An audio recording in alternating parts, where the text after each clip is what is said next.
남북경협 평가와 전망. 지금부터 남북경협의 재개와 발전적 정상화를 위한 추진 과제를 몇 가지 제시해 보도록 하겠습니다.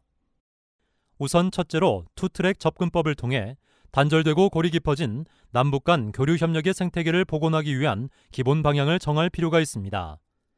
한때 핵 문제로 인해 평화가 위협받은 적도 있었습니다. 따라서 북한의 행동 변화를 위해 국제사회의 긴밀한 협력이 필요합니다. 이와 함께 민족 동질성 복원과 공동체 형성을 위한 유연한 접근법도 동시에 고려될 필요가 있습니다. 즉, 대북 경제 제재의 국면 속에서 민족 내부 생태계 복원을 위한 교류와 협력이 유지되어야 합니다. 예를 들어 미래 통일국가의 경제활동 인구가 되는 북한 주민의 건강지수에 직접적인 영향을 주는 인도협력 및 인간개발 사업을 비롯하여 이산가족 교류, 스포츠 교류 등 다양한 분야의 사회 문화 교류가 필요합니다.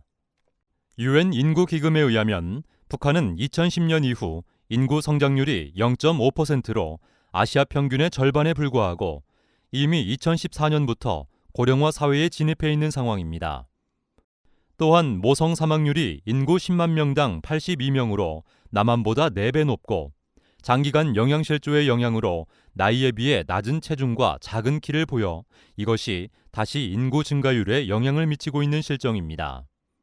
통일국가의 미래 이득으로 북한 노동력 편입으로 인한 젊은 경제활동 인구 증가를 논의해왔지만 이러한 북한의 높은 모성 사망률과 낮은 인구 증가율을 방치하게 되면 현재 남한의 심각한 출산율 저하와 고령화 현상과 결합되어 통일국가의 인구 잠재력을 잠식할 가능성이 매우 높습니다.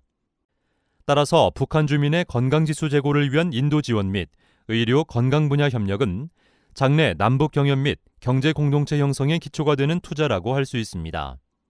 이는 UN 대북 제재의 구조에서 벗어나지 않는 협력으로서 민족 생태계 복원 차원에서 추진해갈 필요가 있습니다. 둘째, 북한 변화를 견인할 수 있는 포괄적 관여 전략을 단계별 구체화된 안으로 마련해 놓을 필요가 있습니다.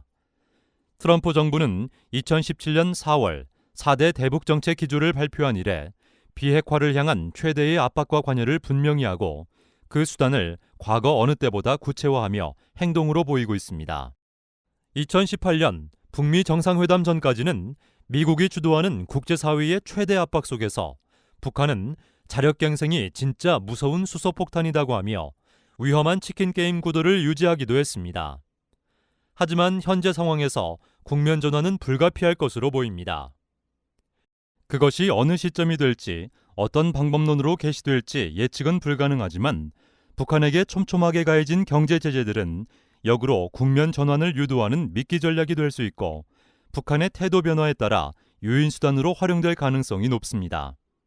따라서 이에 맞추어 안보리 결의의 대북 제재와 미국의 대북 제재에 대한 법리적 및 정치적 이해를 정리해둘 필요가 있으며 상황 변수에 맞춘 남북 경협 생태계 복원을 준비해둘 필요가 있습니다.